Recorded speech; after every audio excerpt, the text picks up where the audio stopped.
Friends, ఏంటి మిరపకాయలు చూపిస్తుంది మేరీ అనుకుంటున్నారా ఫ్రెండ్స్? ఈరోజు ఈ మిరపకాయలు చాలా చాలా టేస్టీగా ఉంటాయండి, అంటే స్పైసీగా ఉంటాయి. ఇవి చల్ల మిరపకాయలు పెట్టుకున్నామంటే చాలా బాగుంటుంది. ఈ కాయ నిండా కూడా గింజే ఉంటుంది ఫ్రెండ్స్. ముందుగా ఇలాంటి మంట మిరపకాయలు చల్ల మిరపకాయలకి ఎంచుకోవాలి. ఇప్పుడు వచ్చేసి నేను మజ్జిగ, చిక్కటి పెరుగుని మజ్జిగ చిలుకుతున్నాను. ఇందులో మనము ఉప్పు వేయాలి, అలాగే కొంచెం జీలకర్ర పొడి, వాము పొడి వేసుకున్న చాలా చాలా టేస్టీగా ఉంటుంది చల్ల మిరపకాయలకి. ఈ మిరపకాయలకు పిన్నిస్ పెట్టి ఘాటు పెట్టుకోవాలండి.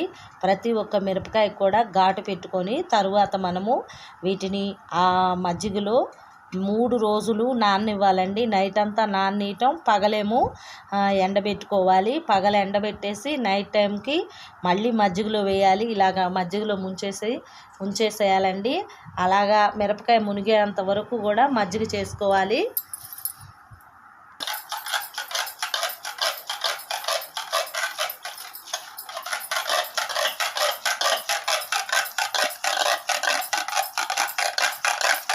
చక్కగా చిలుక్కోవాలి ఫ్రెండ్స్. మజ్జిగ ఇలాగా తరకలు లేకుండా చక్కగా చేసుకొని తర్వాత కొంచెం వాటర్ వేసుకుందాం ఇందులో.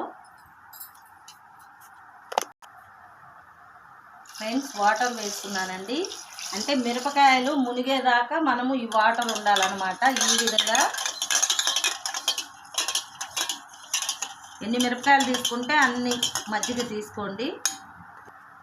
ఫ్రెండ్స్, చూసారా, ఈ మిరపకాయకి ఇప్పుడు నేను ఘాటు పెట్టేస్తున్నానండి. ఇట్లాగా పిన్నిస్ తోటి, పిన్ను కానీ చాక్ కానీ ఏదైనా మీ ఇష్టం, ఒక ఘాటు పెట్టేసుకోవాలి. అట్లాగే 2 పక్కలు పెట్టుకున్న లోపలికి మజ్జిగ అంతా వెళ్ళిపోయి చక్కగా బాగుంటుంది. ఇప్పుడు వీటిని మిరపకాయలను ఇందులో వేసుకోవాలి మజ్జిగలో.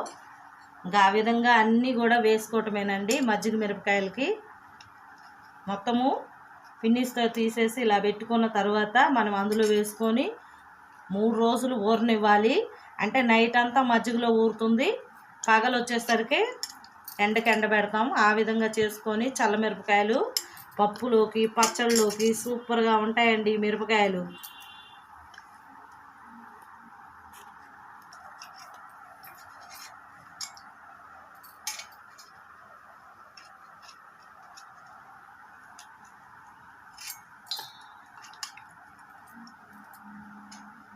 మన ఇష్టం అండి, కత్తితో అయినా పెట్టవచ్చు, లేకపోతే పిన్నిస్తో అయినా పెట్టుకోవచ్చు. అన్నిటికీ అట్లాగా పెట్టేసి అందులో వేయటమే. నాకు కొంచెం చెయ్యి వణుకుతుంది ఈరోజు.